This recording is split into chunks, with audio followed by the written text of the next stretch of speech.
که ښکلی ژوند تېرول غواړې، په ارام او په سکون ژوند تېرول غواړې که نه، حسد د خپل زړه نه وباسئ چې ګوره څه چې زموږ په نصیب دي هغه به الله راکوي.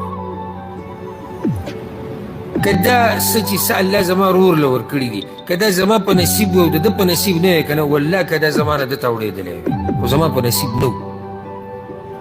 د هغه په نصیب. او چې کله زما په نصیب شو، الله رب العزت ما له دې کور ته راورسېد، ما له به یې زما د کټ دې سر ته راورسېد.